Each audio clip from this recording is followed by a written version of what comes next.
Welcome to America's spaceport, the Kennedy Space Center in Florida, where in just about 4 hours from now, that Dragon spacecraft sitting on top of a SpaceX Falcon 9 rocket that you see right there will launch Crew-7 to the International Space Station. I'm NASA's Daryl Nail, and with me is NASA astronaut Jessica Meir. We are so happy to have you here for this countdown this evening.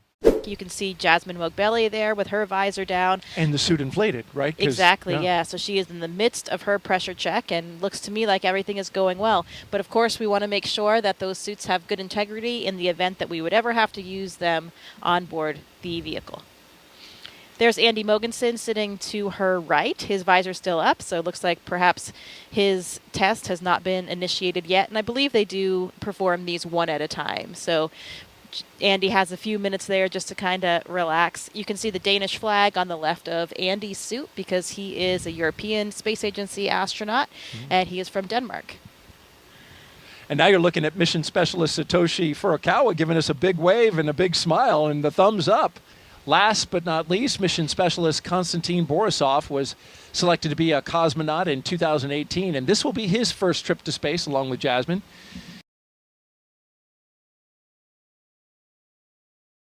And here they come, the astronauts walking down the hallway at astronaut crew quarters.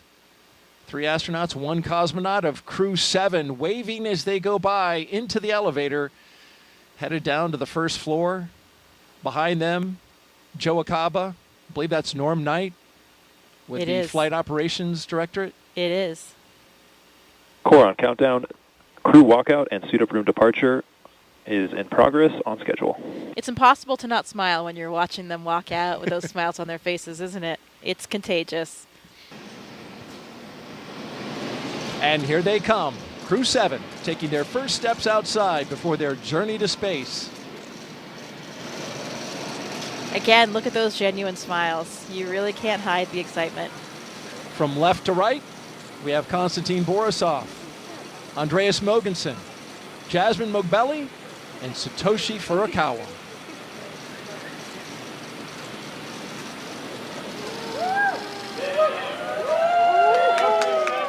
Here we go. You can see some of the NASA administrator there, Bill Nelson, Bob Cabana's there, the associate administrator. We mentioned Pam Melroy already. Everybody's there to cheer them on, send them on their way. Let's listen in a little bit. We've got a microphone down there.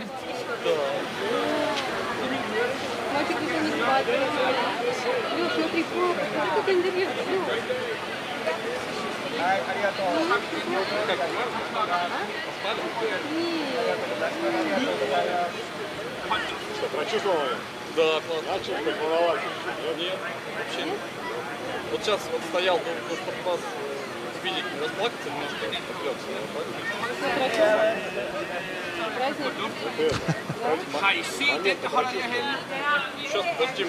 Of course, the astronauts have been in quarantine for the past 2 weeks, so that's why they're standing a set distance away from their family and loved ones.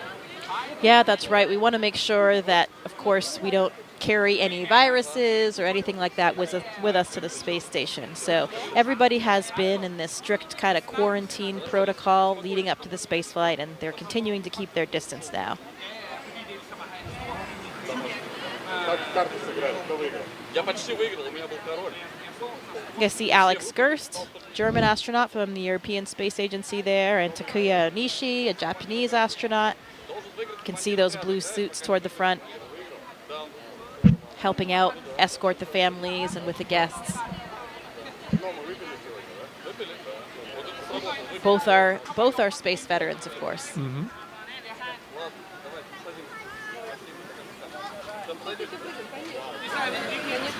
Red for right here. Red for right here. You see here.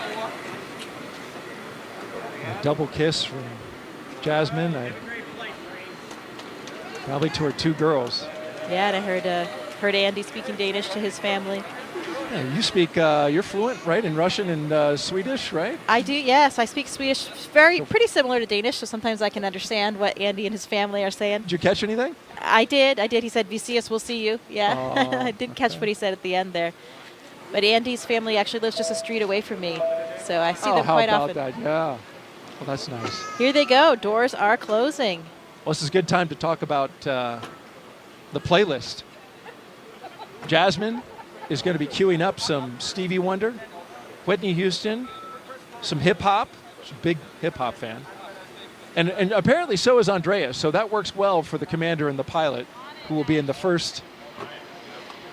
01 Tesla.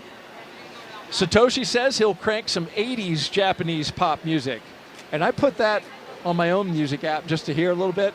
Unsurprisingly, a lot of synthesizer. Just like 80s in America.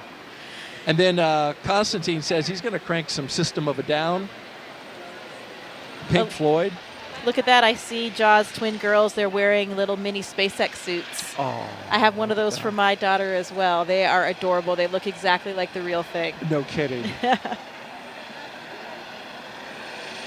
You can see them just over at the window right now, I see, looking in at Mom, riding on Dad.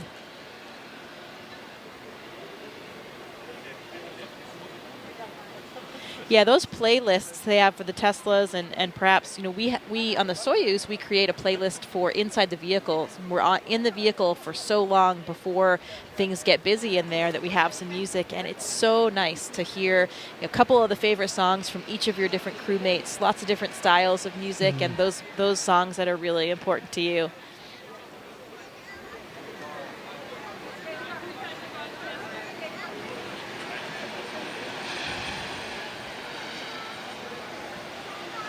We got a social question.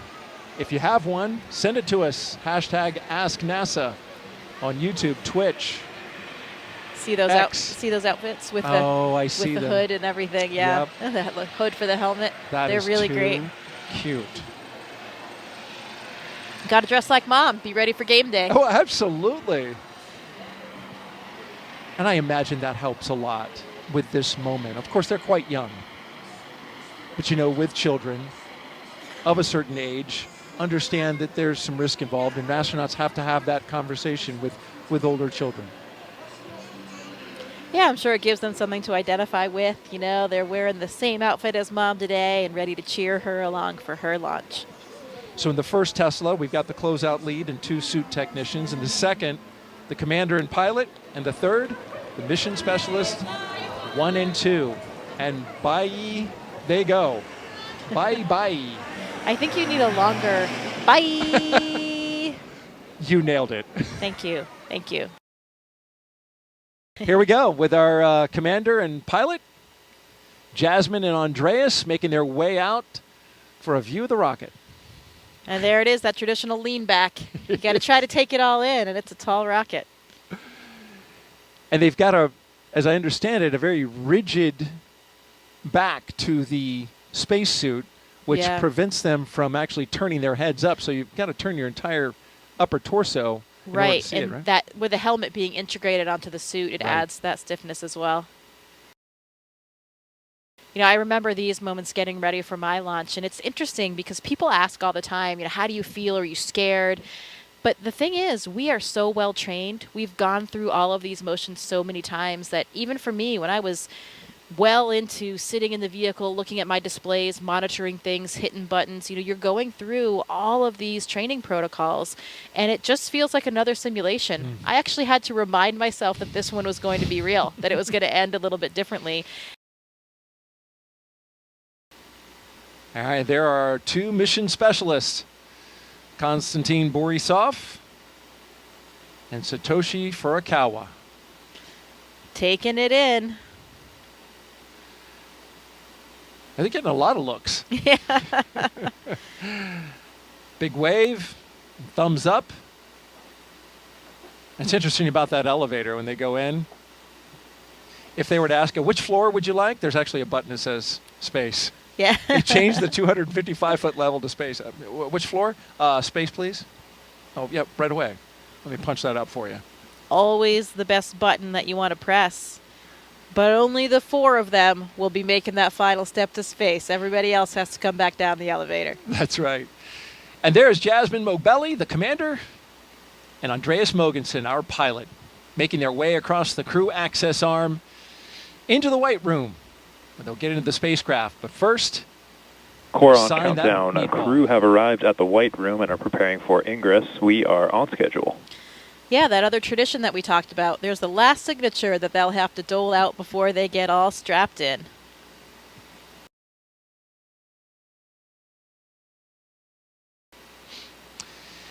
There go our pilot and commander carefully getting in. They don't want to mess up that seal, so you'll see him take a lot of time to crawl over that entryway, the side hatch.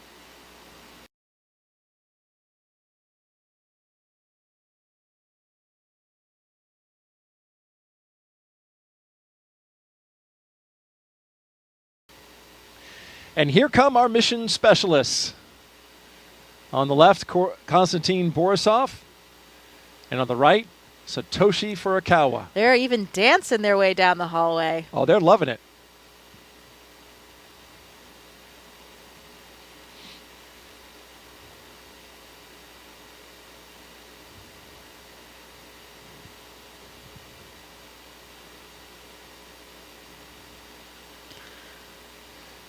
Oh, another tradition. A lot of times our astronauts and Konstantin here, you can see taking the name tags of some of their ground support personnel, and they'll be flying those to space with them. That's got to be really special for those technicians.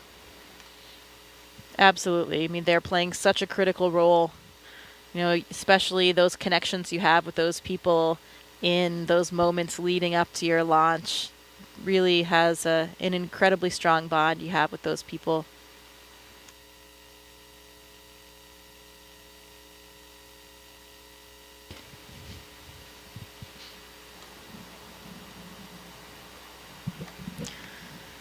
Any good astronaut or cosmonaut always has a Sharpie with them. I don't think there's a Sharpie pocket on this suit, but the technicians are handing them Sharpies to get this job done. Yes, in fact, it's on the to-do list. Make sure that the Sharpie is in the White Room. And you saw briefly Satoshi holding his arm up, and those zippers. They have zippers on each arm, zippers on the leg. Those got to be zipped up, nice and secure, so that that pressure suit functions exactly as needed. Yeah, there's actually 2 layers of zippers. That was probably just the external one, so there's a redundancy there. The main pressure is held by the lower set, the more internal set of zippers.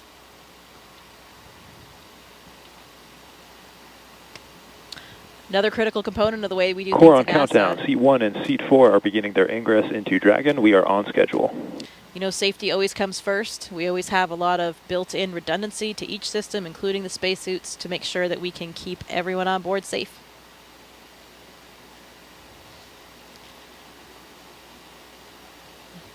Another big difference that I'm sure Andy and Satoshi are feeling right now is the difference of the seats between Dragon and the Soyuz spacecraft. You know, you have a much more natural kind of sitting position in Dragon, a lot roomier for you to stretch your legs a little bit. You know, their heels will actually be kind of clipped in, not clipped, but there's a little runner there that you slide your heel in. It's a little notch in the boot. You slide that onto the boot plate to help secure your feet for the launch and landing process. But while they're sitting there on the launch pad, they can take a foot out if they want, stretch a little bit, and move around. Kind of like a ski boot and a ski, or a, you know, cycling shoes that have those. Yeah, kind of like that cycling shoe, but a little bit of a different mechanism. It's just kind of a front to back slide. You can see Andy looking up at the displays there. Looks like he's configuring something or checking something on the monitors. And Satoshi and Konstantin getting strapped in. They have their little satchels, that's what they call them, on their knee there. They have a tablet, so they have procedures on the tablet. If they have a few small items that they might need during the ascent, they can have them in that little satchel as well.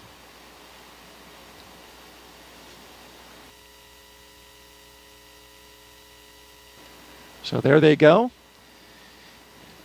With a big wave as they rotate the seats upwards so they can be better configured for launch, of course, and also they'll be able to see their display panels directly in front of them. Yeah, and the main reason why we want to launch and land in that position is for the G forces, the gravitational forces that we experience. You know, get up to 3 or 4 Gs on launch and landing, on a nominal launch and landing. And when you take those G forces through your chest, so when you're on your back, those forces are coming straight down, so they're hitting through your chest. That's much easier to deal with than if you were sitting straight up, then they were hitting your head. That would really drive the blood out of your head, and that's why, you know, if you're flying a jet, that kind of Dragon thing. SpaceX, seats are in the launch position. You are go for Section 2, suit leak check preparation. SpaceX Dragon copies, proceeding to Section 2, suit leak check preparation.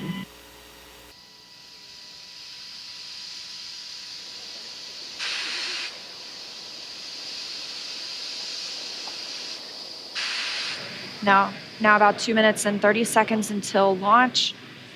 Next milestone, we're looking up for stage 2 LOX load to complete. Additionally, shortly after that, we'll hear gas closeout begin, isolating the feed lines from the different gas systems for the Falcon 9 rocket. Those will get vented overboard through the umbilicals and the strong back itself.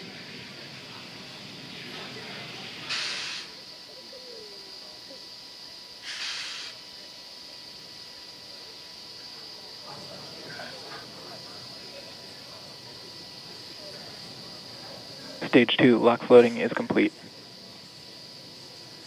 Dragon is in auto idle.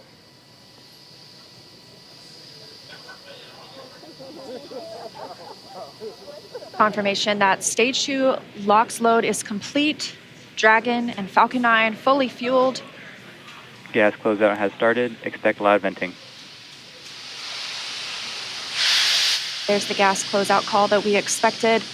Additionally, we will be in auto idle. This puts the rocket in a state the flight computers understand before it takes over, making sure the transition to final countdown is smooth. Coming up at T-1 minute, we'll hear that Dragon is in countdown. Its computer will switch to countdown mode. We'll also hear that the flight termination system on Falcon 9 is armed. Falcon 9 is in startup. Dragon's in terminal count.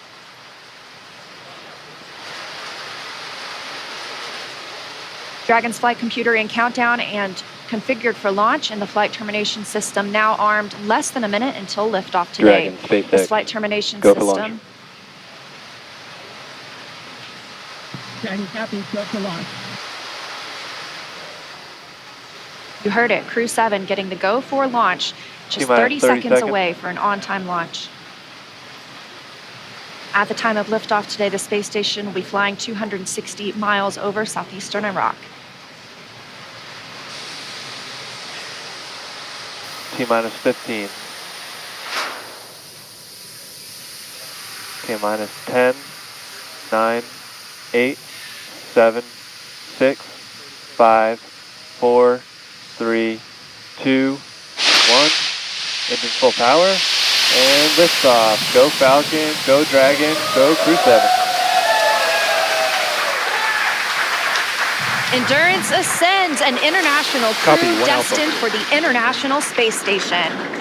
Stage 1 That's propulsion is 1.7 nominal. million. Good calls from the propulsion officers here. Propulsion's nominal.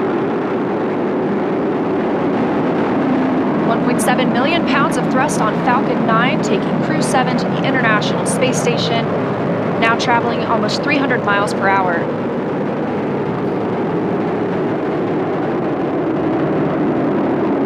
Nominal power and telemetry. We are just about T Stage plus 1 throttle down. 45 seconds into the 7th rotational crew mission on board Dragon and Falcon 9, and right now the vehicle is throttling down to help us pass through the period of maximum dynamic pressure.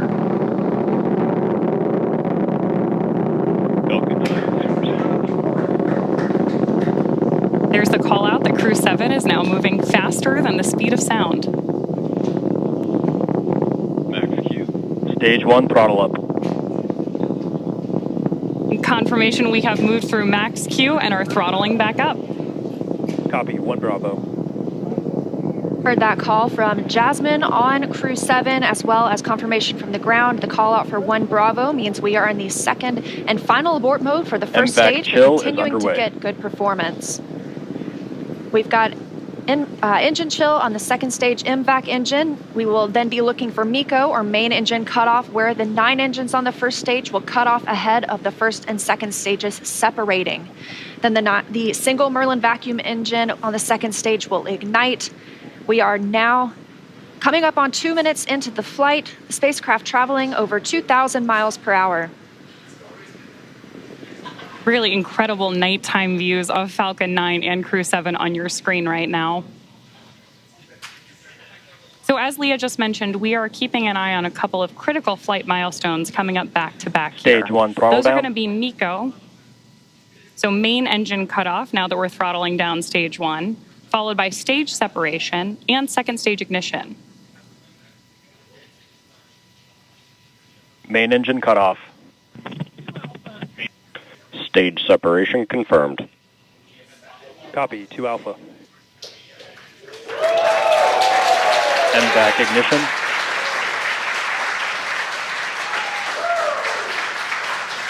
So there you heard and saw MECO, stage sep, and hopefully you heard Jasmin call out for the 2 Alpha abort mode just before second stage ignition.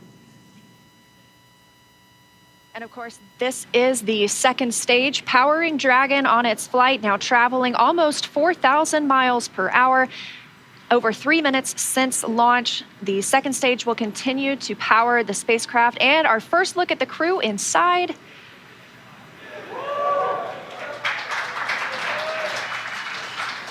We'll be standing by for SECO. That's the next major milestone for this second stage engine. That comes shortly before 9 minutes into the flight, so we've still got some time on this engine.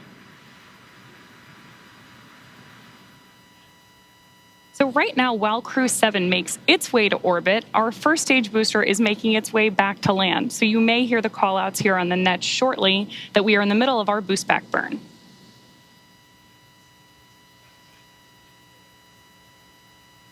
Right now, stage 1 is coasting. Dragon, SpaceX, trajectory nominal.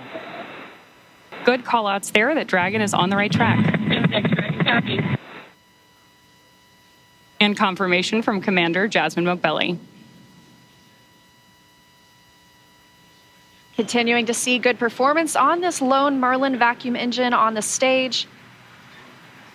Also, as we've heard, nominal trajectory. That's the guidance, navigation, and control officer here at SpaceX stating that we are on the correct path. Dragon's pointed in the right direction. The second stage continues firing until, like we mentioned, second stage engine cutoff at about 8 minutes and 50 seconds into the flight. Right now, we are 4 minutes and 30 seconds since our on-time liftoff, now traveling at 5,000 miles per hour. This single Merlin vacuum engine can provide over 220,000 pounds of thrust in the vacuum of space, doing its job to take our crew to the International Space Station today. Dragon, SpaceX, trajectory nominal. More good news from Mission Control. Acquisition of signal, Bermuda. So with that Bermuda call out, we actually know that the ground station transmitting this flight data back to us is coming from Bermuda.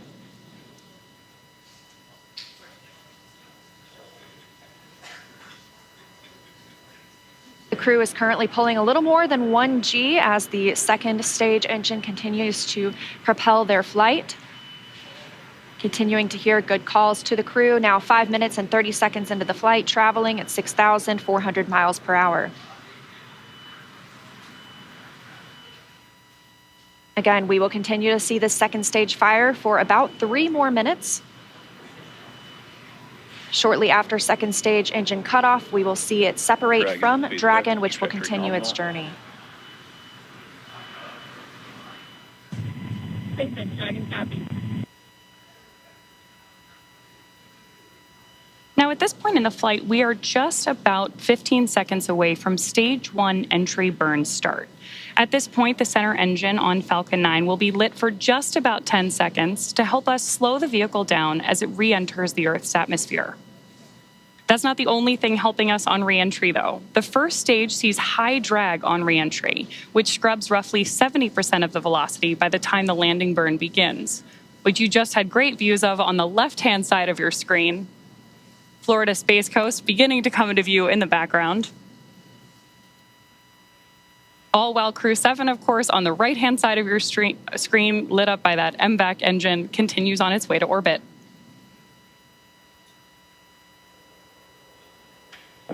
And we are now coming up on Nominal.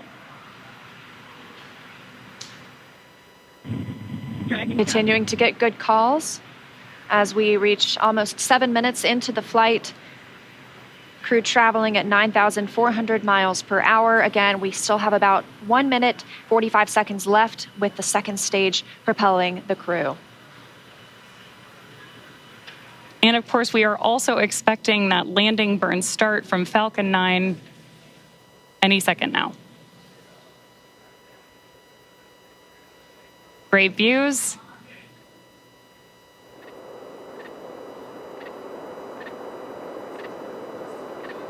Stage 2 FTS has saved.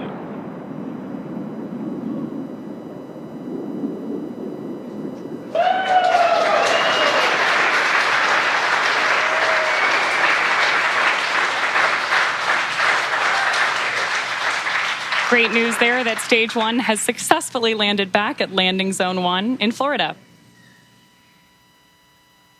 And stage 2 continues to propel Dragon and our Crew-7 crew members. We now are coming up on SECO, second stage engine cutoff. Again, looking at that about 8 minutes and 50 seconds into the flight. Everything continues as planned today, now traveling over 13,000 miles per hour. Again, we're looking for eventually a good orbital insertion at which we'll be traveling. Good calls here at Mission Control in Hawthorne.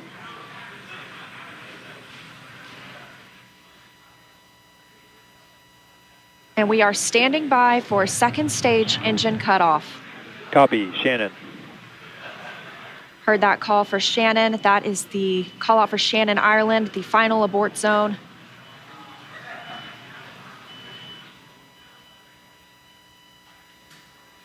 MVAC shutdown. There's audio confirmation, and you can see on your screen that we have had successful second engine cutoff 1 of our MVAC engine. Dragon SpaceX nominal orbit insertion. Dragon. And good news there that Crew-7. Nominal orbital insertion. Dragon SpaceX launch Awesome to hear. Disarmed.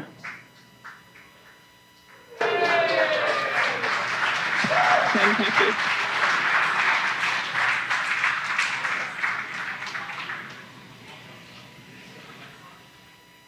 That's the first look at the crew, now in microgravity, confirmation of a good Earth orbit insertion. We are now coming up on 10 minutes into the flight. Of course, we saw second stage engine cutoff, and you're actually getting a look at their zero-G indicator there. We'll stand by for them to tell us a little bit more about that shortly, but we are also standing by for second stage separation from Dragon. Acquisition of signal, Newfoundland. So as Leah mentioned, right now, Dragon and Stage 2 are still attached. Great views of that zero-G indicator there. And what we're doing right now is basically letting any residual dynamics of the vehicle settle out prior to separation.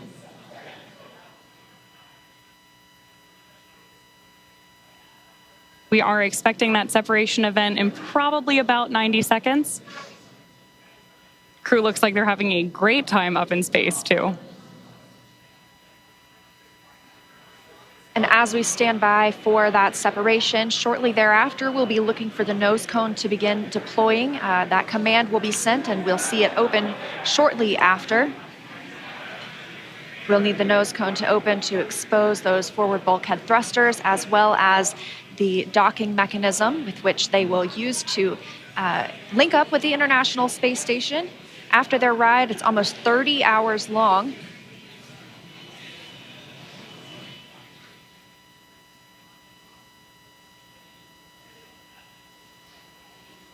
Again, we had liftoff right on time today at 3:27 a.m. Eastern Time. The crew making a smooth journey into orbit. It's now been 11 minutes, 20 seconds since that liftoff. We had confirmation of good orbital insertion, and we are standing by for second stage separation from Dragon.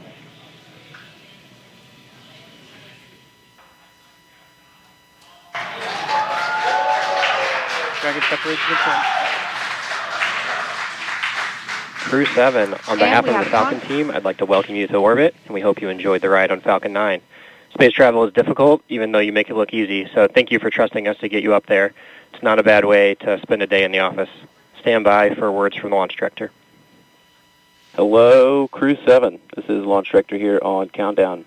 On behalf of the entire SpaceX Launch and Recovery team, I'm honored to welcome Dragon's first ever all-international crew to orbit. Счастливого пути, Gotor, Iterashai. Godspeed, Crew-7. Cheers. SpaceX, thanks for the ride. It was awesome. On behalf of Andy, Satoshi, Koshi, and I, we'd like to thank the multitude of people who've led us to this unique moment. We may have 4 crew members on board from 4 different nations, Denmark, Japan, Russia, and the USA, but we're a united team with a common mission. We hope the do serves to benefit our beautiful home planet and those on it. As you said, human spaceflight requires an unparalleled level of vigilance and rigor, and we thank all those who prepared not only us, but also this truly impressive spacecraft for flight.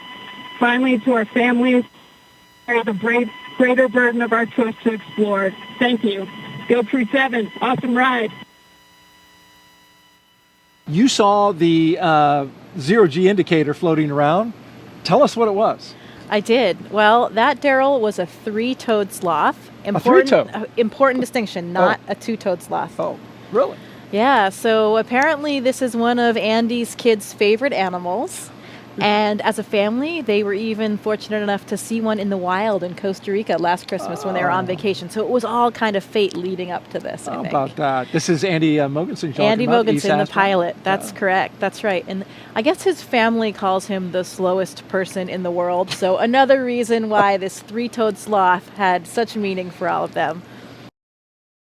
I'm always the last to leave the house whenever we're going anywhere. Personally, I think it's with good reason. But they say I'm the slowest person alive, which is also why it's a 3-toed sloth, not a 2-toed sloth, because apparently that would be too fast for me. So welcome to space, Sasha the sloth.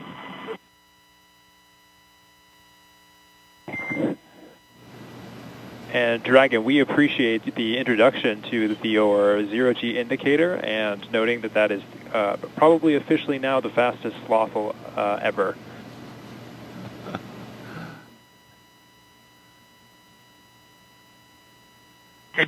This is Satoshi. It's nice to be in space, and I'm very glad to see happy faces. 日本の皆さん、国際宇宙ステーションへ、再びして着実に仕事をしてきます。 Yes, I'm very excited. First of all, a few words in Russian, then in English. Всем большое спасибо, огромное восхищение тем, как мы прокатились на ракете, мы в космосе. Невероятно. Полет в космос — это результат действий, скоординированных тысяч людей, которые работают в разных странах. Всем большое спасибо Roscosmos, NASA, ESA, JAXA, SpaceX. Моим друзьям и семье большое спасибо. Thank you very much for all your hard work. SpaceX, Roscosmos, NASA, ESA, JAXA, and all the partners involved in manned space flight. That's a proud example of how much we can achieve working together in harmony. Let's continue. Cool. Thanks a lot to everyone, to my family as well. Thanks. SpaceX copies all. Thank you for the kind words. And Jaws, if you are ready to copy, I do have some upcoming words on